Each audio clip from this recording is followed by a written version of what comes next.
All right, so there's a few things that I want to do today. If I don't get to all of them, that's fine. But I want to address a few of the contests, tower settlement contest results. I'm going to look at all the spectators who submitted tower settlements, the tower settlement locations that are these are going to be places that are inside of the tower settlement that exist within the tower settlement, so that characters have a few more places to role play from within. I took a glimpse at some of the results, and we're going to make it work despite whatever the results may be. It might take it might take some gymnastics to get it so that it makes sense that these places exist within the tower settlement, but it's doable. We'll make it work. I'm going to choose the most liked, and then I'm going to choose my personal favorite. Don't touch that. Don't touch that. Don't touch that. And then the character profile contest. I'm going to visit our world anvil, aka the codex, where we keep all of our lore. And I'm going to look at the rogues' character profiles. Any rogue who leveraged it in a creative way. I'm going to pick 3 rogues, and they will all be able to participate in a special slice of life episode. Man, I think I have to change the diaper. Give me a sec. OG, what up? All right, so what was I saying? Okay, yeah, character profile contest. I'm going to visit the codex, aka our world anvil site. I'm going to see what characters, if anything, did to their profiles. This was a contest from December, so it might be some stuff in there that makes sense for December prior to episode 2. Still going to look at that, and I'm going to choose 3 rogues, and each of these rogues will be able to participate in a special slice of life episode. What's next on our forecast is I'm going to wrap up the behind the scenes stuff, and then we are going to continue the games, which will be inspired by what I see in the roleplay as well. I will likely be introducing some new ways for characters to get involved in some things. Yep. All right, I'm gonna pull up the lore contest. Let's see here. All right, so I'm gonna just read all of them. Look, reading. Okay, so we have a submission. So the goal was for players to submit places that can exist in the tower settlement, locations that would exist in the tower settlement. The submission we have here is from Golden Dragon Lady, who I can only assume is Eden. This is my entry. I've also included my thought process, the one I use when playing solo. Okay, so looks like they provided meaning rolls, 3 of them. They rolled domicile, plot twist, and character identity. Okay, so domicile 8151. Okay, domicile 8151. So I guess the type of place within the tower settlement. That's a good place to start. They rolled secure and magnificent. Must be some official place, or at least a place in the hands of someone rich. The plot twist they rolled was 90-30-31, tension, friend. The place is ripe with tensions. However, there's also the chance to get some powerful friend.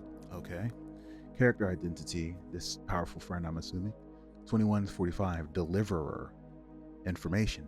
This narrows down the scope of the building. I interpret it as being the settlement's merchant guild. A merchant guild. Okay. Located on one side of the settlement's main centralized plaza, where the main market was held before the attack by the criminal known as the Artist, lies the halls of the Merchant Guild.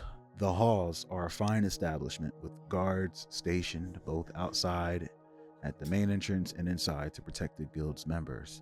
During the attack, however, these guards were preoccupied with their defending employers. They barricaded themselves inside the halls and did not join the fight. Following the event, the guild's members have convened among themselves, a storm of tension brewing among them. What would become of their guild? Trading is, of course, severely impacted by the sundering of the tower settlement from its original plane. Yeah. Their very existence is threatened. They are arguably the richest institution in the settlement and want to remain that way, resorting to violence if threatened. Ooh. They are very eager to make new friends who can assure their continued existence, but are also very wary of strangers and potential troublemakers. So I immediately am thinking that these folks, if this is going to happen, if this is one of the winners and they're written into the canon, these folks would be potential opposing faction to what Eden is trying to build. Because just like how when Willy Wonka came into that city, in the new Wonka movie. Willy Wonka came in selling chocolates, and there were already like these moguls there that were selling like different things. He came in with his chocolates, and they felt threatened. So these people seem like they would be threatened by what Eden is trying to do, because she is not trying to, not more so of a merchant guild, but more of an adventurer's guild. And surely there could be some synergy there, but there's a possibility they may feel threatened and don't look at it that way. Maybe they lost a lot. A certain thing that kept them going is no longer in play. And the Adventurers Guild that Eden is creating, if that's what it is, would thrive in the current circumstances. I like that submission.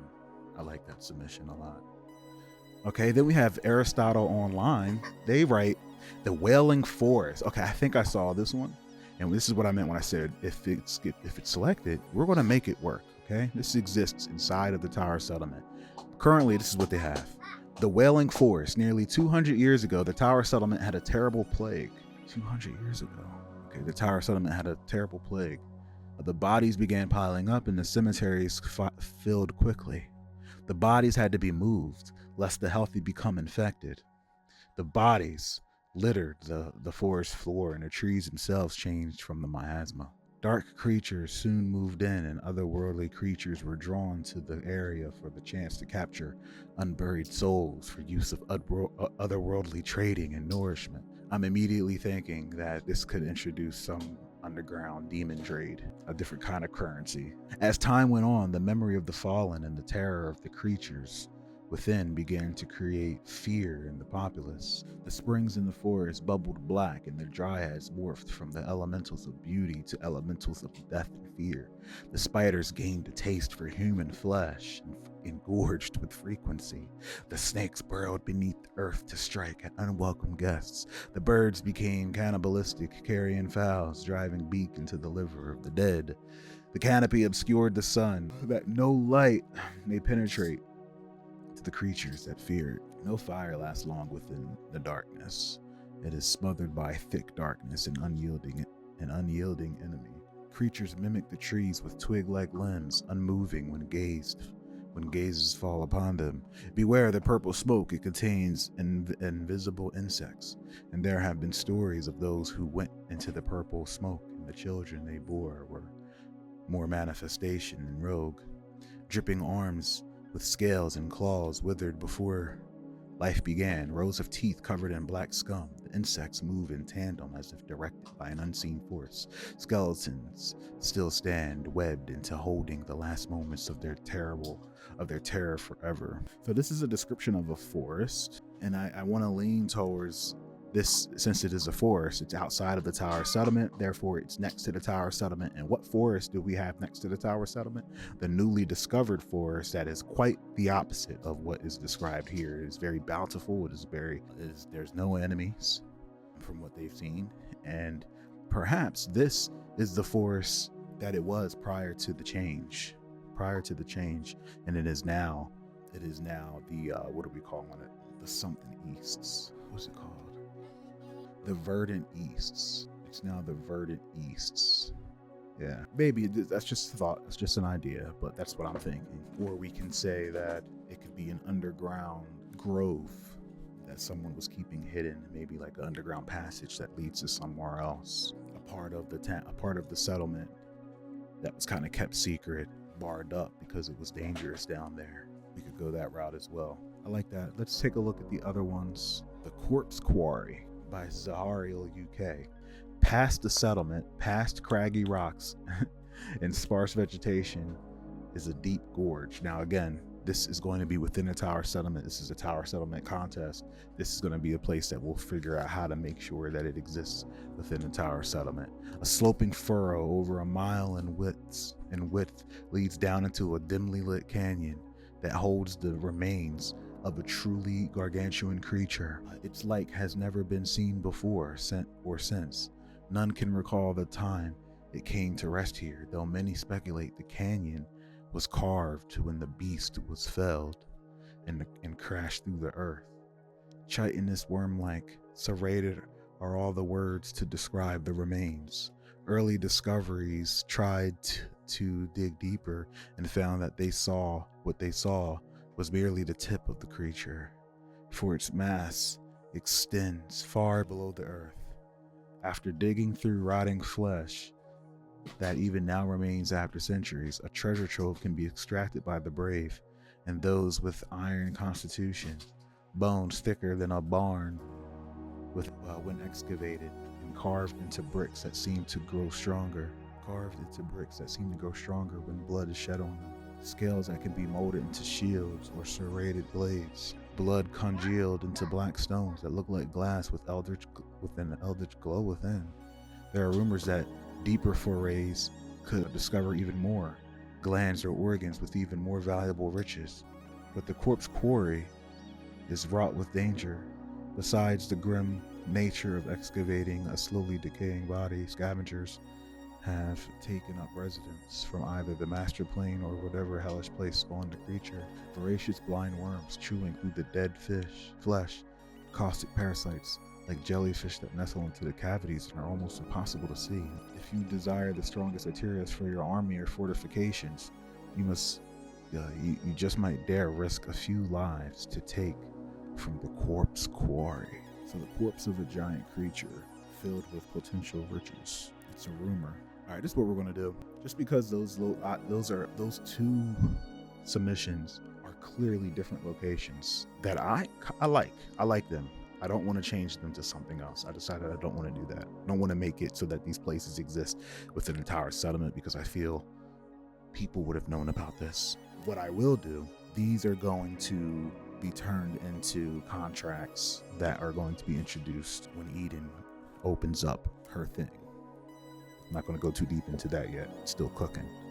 But these are going to be reintroduced as contracts. I like that these are the kind of rumors of discovery that are going to be existing, and these I think would make for good potential contracts.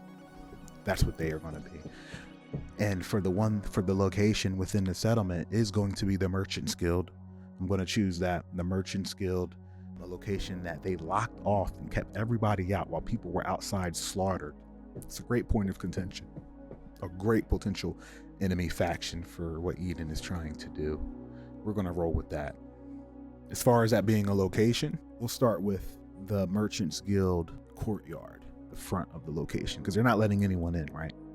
But this courtyard, okay, that has some private guards and some interesting people inside. Located on the side of the settlement's main central plaza, where the main market was held before the attack by the criminal known as the Artist, lies the Hall of the Merchant Guild. We're going to name it something else.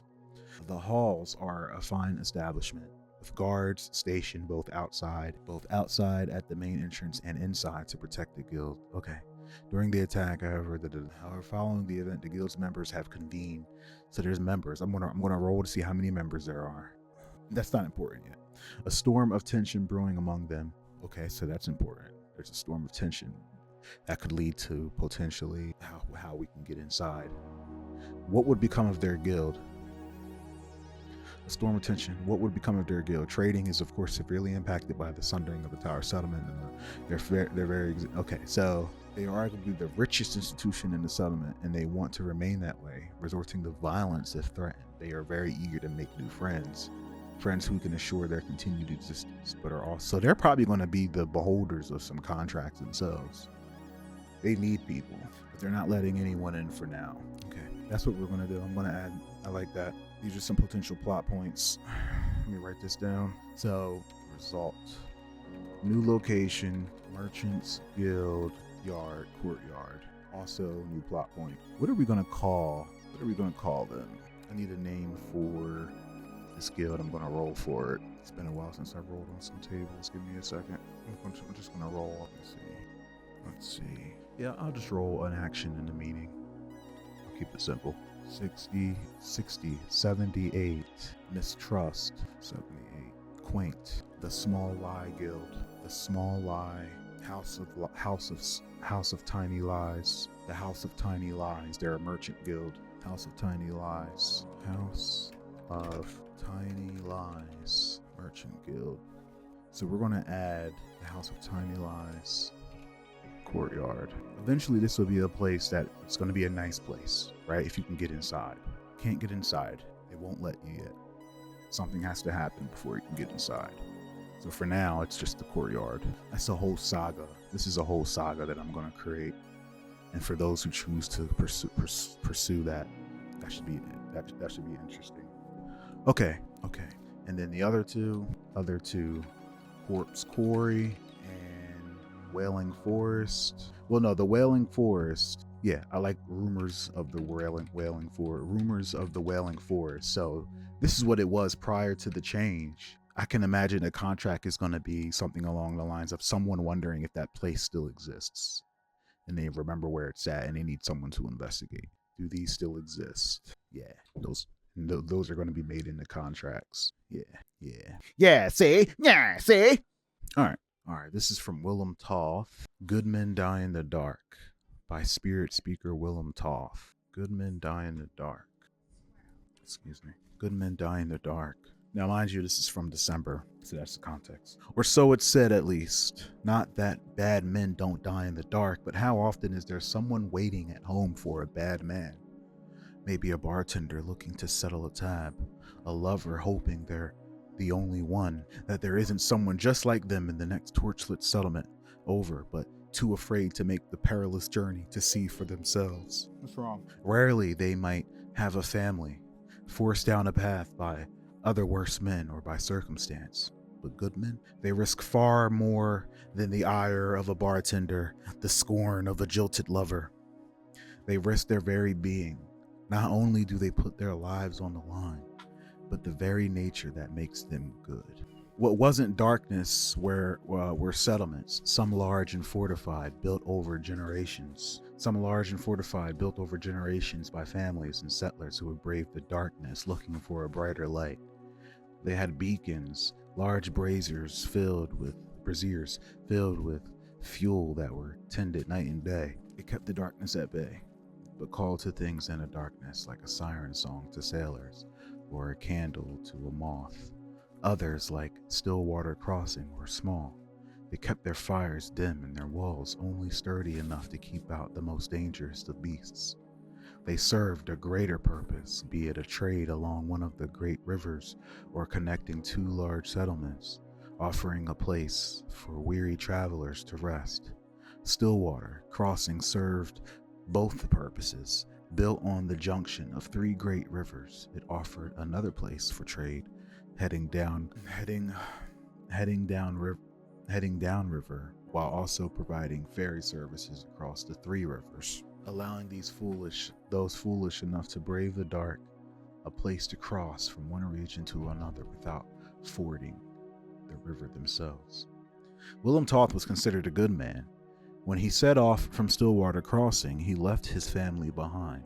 His father, innkeeper, and de facto leader of the town militia, since he had trained every able-bodied man and woman in town. His mother, who had advised the town on the past and the future with her gift of sight. His mother has magic. Is that where he got his own magic from? His sister, who spent almost as much time meditating as she did living, but those connections to life seemed second to none.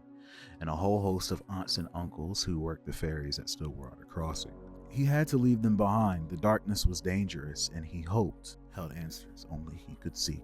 Good men die in the dark, Willem, his mother had warned with glowing blue eyes, as the soon-to-be adventurer fastened the bedroll to the top of his pack. I know, Mama, but I can learn from them. I can do better, he argued weakly. It wasn't that he didn't believe in himself. He'd been seeing and interacting with the dead all his life. There was no doubt he could learn from the spirit of a good man, were he to find one.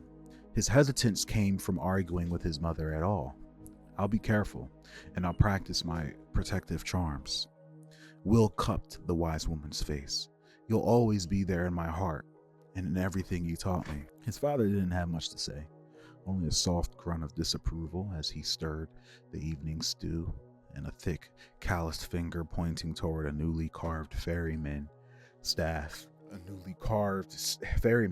set up against the wall. The strong, flexible staff held a lantern with a large candle, which could easily be replaced by a small amount of burning wood or whatever else might be handy in the darkness. Perhaps not the way Will wanted to leave his family behind, but his father at least understood what he was doing, even if he didn't agree. And Willem set off into the darkness, his staff lighting the way as a satchel vibrated gently around his neck. Life in the darkness between the torches was harsh. If it wasn't monsters trying to kill you, it was poisonous plants, toxic gases, or frigid rains. Will's early years in the dark were difficult, but he fell back on... Now, just to clear up confusion, this is before the meta black. So this is natural darkness, not the darkness as a result of nothingness, but darkness in terms of, it's freaking dark. It's a dark fantasy. That was always true, even prior to the spell. Will's early years in the dark were difficult, but he fell back on his mother's protective satchels and his father. So the satchels are from his mother. Satchels and his father's cooking to keep spirits high and himself safe. In time, he learned skills that complemented his natural talents, making travel through the wilds almost safe. From foolproof fire making with the snap of a finger, to ways to read and mark the environment meant to help fellow wanderers, Will's skills almost made life outside of the settlements comfortable. These days, there's not much difference between Will and a bad man. Oh, we circled back to the way we started. Nice. Centuries have passed. His family, now generations beyond his memory. He has no one waiting at home except the odd bartender looking to settle a tab and an occasional lover hoping they're the only one. Ooh, full circle. And though he's willing to share a warm fire and a hearty meal with anyone he meets, he'll always offer the advice. Good men die in the dark. That's good. That's good stuff. I like that. Good job. Good job, Will. Well written. Skinny, currently questioning the teleological impacts on rogue society if history repeats itself. As stated by Gaius, the philosopher despot, in the Quiet Thoughts 11.3, a rogue, once he has reached the age of 40, has seen everything. He who has seen present things has seen all, both everything which has taken place from all eternity and everything which will be for time without end. For all things are one of a kind, and one of form. If all things repeat, Gaius says, then rogues can never truly advance, but only run a pointless race at a faster pace.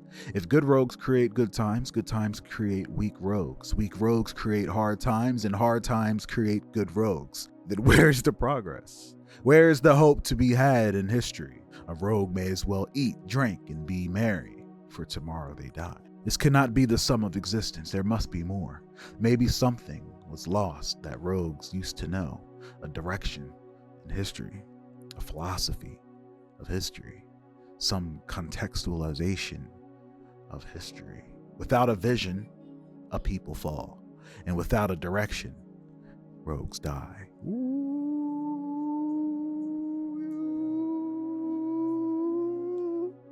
Heat. And then his other journal entry called Solutions to Cyclical History. A number of objections to the theory of cyclical history. Thesis 1. If history is cyclical, then what is built will eventually be destroyed. If history is cyclical, thesis 2, and so on. I'm not going to keep saying thesis 2, 3, 4. I'll do the numbers. 2. If history is cyclical, then what is learned will be lost. 3. If history is cyclical, what is won will be forfeit. 4. If history is cyclical, what is made will be unmade. 5. If history is cyclical, what is born will die. 6. If what is built will be destroyed by time alone, why build anything to last? If what is learned will be lost, why learn anything that isn't expressly useful at this moment? If what is won will be forfeit, why put forth the effort to win it all? If what is made will be unmade, why make anything at all? What remains then is only short-term thinking, planning designed only towards the benefit of today. Thesis 11. In addition to limiting the benefit of labor to today, labor is also limited to a rogue's self. Thesis 12. Because of this short-term thinking, extraneous things are lost if they aren't immediately useful. Thesis 13. Short-term benefits become the most valuable. Thesis 14. What is built becomes designed to fail, so it may be built again. Thesis 15. What is learned is designed to be forgotten, so that it may be learned again. Thesis 16. What is made is designed to be unmade so that it may be made again. What are we doing? Thesis 17. What is born is designed to die so that it may be born again. Thesis 18. Those designers continue to gain status, wealth, authority, influence, and power, while those who use the users of their design struggle like Sisyphus to attempt to regain yesterday's prosperity. There's 58 of these. 19. The cycle continues downwards in an endless spiral until someone questions the premise. If someone stops working for today alone, tomorrow's today will be taken care of. If tomorrow's today is taken care of, then rogues need not build for today alone, but can build for tomorrow. Thesis 22 is the same. No, it's not. If tomorrow's thesis is taken care of, then rogues need not learn for today alone, but can learn for tomorrow. If tomorrow's today is taken care of, then rogues need not win for today alone, but can win for tomorrow. If tomorrow's today is taken care of, then rogues need not make for today alone, but can make for tomorrow. If tomorrow's today is taken care of, then rogues need not birth for today alone, but can raise children for tomorrow. If a rogue can build for tomorrow, a rogue can die before the building is complete. If a rogue can learn for tomorrow, a rogue can die before the subject is complete. If a rogue can win for tomorrow, a rogue can die before the competition is complete. If a rogue can make for tomorrow, a rogue can die before the design is complete. If a rogue can birth for tomorrow, a rogue can die before the raising is complete. If a rogue can die before the building is complete, a rogue can build something that had more meaning, that is life. If a rogue can build something that has more meaning than his life, the value of his life will be passed on to be used by the next rogue. Thesis 33. Taxation and inflation. My son is clapping. Taxation and inflation are theft. End the FED. What am I reading?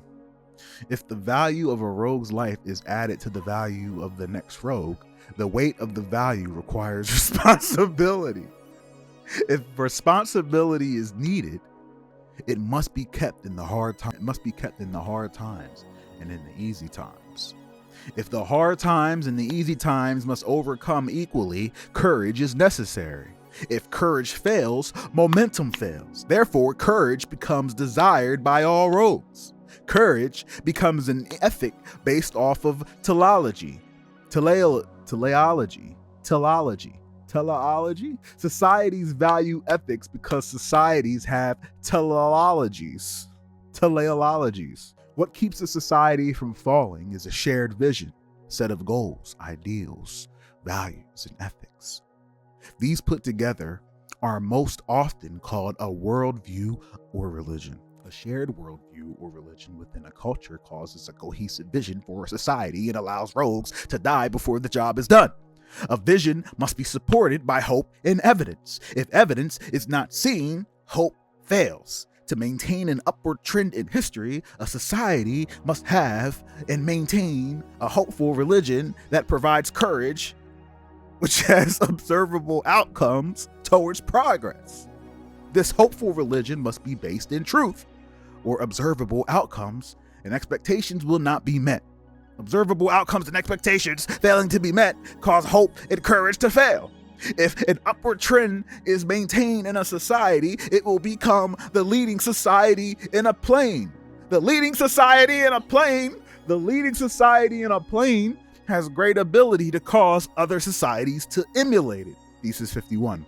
As other societies emulate this model, even in part, when the leading society falls, what was learned is not forgotten. This is almost like a foreshadowing of the House of Lies in Eden. If what ground is gained is not lost because other societies carry the torch, the cycle of history is broken. What was once a circle becomes a spiral, inching ever higher as history progresses each time a society dedicates itself this hopeful religion. Buildings begin to be built that cannot be broken. Lessons are learned that cannot be forgotten. What is won can never be lost. What is made can never be unmade, and what is born can never die. Knick-knack, paddywhack, give a dog up. It's like, nah, that was good. You're in, you win. You're one of the three at minimum, because that was insane. I don't know what I just read. It puts your character in perspective. I now definitely can see and understand how your character is. Skinny, ladies and gentlemen. Solutions to cyclical history. That was craziness. That was crazy. Holy crap. I feel like I went a little crazy. Hold on, I need a breather. Personal history. Zenera. Hundreds of years ago, my people first developed the Eastern Plains. We found gold, land that could grow crops when the deltas flooded, and that was enough. While the cities were prosperous and relatively safe, the trade caravans that kept them going had to venture into dangerous lands. Sandstorms that could strip a horse's flesh from its bones, sudden rains that turned the ground to a swamp that could swallow caravans. Those of us that lived moving back and forth thought ourselves hardy, or just perhaps fortunate. And the story of Sinala is one of those. Sinala? Who's that? Who's Sinala? Who that? Who's Sinala? Our ancestors were afflicted by a storm that lasted 7 days, huddled in a circle, their caravans latched together. Our leader, Garuk, heard a cry from the outside in the storm, and although it meant certain death, he ventured out alone. We thought him lost, but suddenly there was a crack of thunder and the storm ceased. They looked up to see atop a hill, kneeling next to a luminescent man 3 times his size. He returned to us and said the being called himself Sinala, king of the Jinn. The storm had been a rival spirit, escaped into our world. As thanks for Garuk's aid, distracting the being before it could deal a death blow to the Jinn, he offered our people a boon. His realm had beings, elementals, and somewhat curious about worlds beyond their own. He would bless our people. No, you're gonna hurt yourself. Don't do that. He would bless our people and allow these spirits to take up residence within us, our souls becoming intertwined and letting the spirits lend us their gifts to aid us. For 100, and remember, this is magic. This is all magic. For 100 years or more since, every generation, a few were so blessed, spirits of fire or of water, letting our people conjure and manipulate the world and better our lives. Many were praised and grew to become great leaders. I was 10 when I heard the voice in my head and the telltale sign of an elemental visitor. The people rejoiced at first, but Ayanga was not like the others. She was not subservient or grateful to share her life with us. She was bitter, resentful, and angry, but her power was a level beyond any elemental we had known before. When it as clear, she had no intention of helping us with our crops or manipulate the weather. I could tell staying with family would be a danger. Ayanga had a warrior soul and wanted to explore, find things she could kill. I had been studious under my mother's tutelage and fancied myself a decent healer. I figured that we could each serve our purpose if we traveled and found a place that had both peril and heroic people standing against it for virtuous reasons. I could put my skills to use and keep them alive and healthy to fight, and Ayanga would have plentiful targets that deserved her wrath more than innocent people. It's an odd fate to have a being of such power inside your head, vying for control of your body. I may wish many things of her, but she's her own being, and I try to find the points we can agree on. She shows moments of care, mostly towards myself, but it's a beacon of hope that she is not devoid of morality, and I'm lucky to have such a protector from the dangers of this world. Wow, that is interesting. I did not know that. That puts things in perspective. I didn't know she was just straight up, like, she is just different. She's not supposed to be like that, or usually the spirits, the elementals aren't like that, but Ayanga was different. Remember, she had no real issue with the artist doing what he did. He got himself captured. She looked at that as weak. Something along the lines of, if you have the power, you flex that power how you will. Do what thou will. Are we about to get a history of Ayanga? Oh shit, we are. Ayanga. For countless eons I was without form. I stretched across the expanse of I stretch across the expanse of all that I knew, straddling the cosmos and reveling in the infinite possibilities of all I could be. Then came others who wanted things to change. First they gave names for themselves, called Jinn. Then they named us, giving form where we had none. Then they set rules, remaking the universe so we could be one thing and not change. We were no longer limitless. A being of thought and feeling became tied to one aspect, to an element of creation they named. The Jinn deemed to rule over us and make these choices, and us without words or form had no weapons to battle them. We were molded into their subjects, given faces only by their decree. Most accepted this change, but some of us yearned to choose for ourselves or have the freedom to make no choice. I hated my form at first, the confines of it, but I could see their power lay in structure. Our names were like symphonies that made the fabric of space hum in a way that defined us. In creating their rules and their control, they had made themselves weaker. I don't remember how, but I was able to slip between space and find myself in another world, a place where everything had form and name.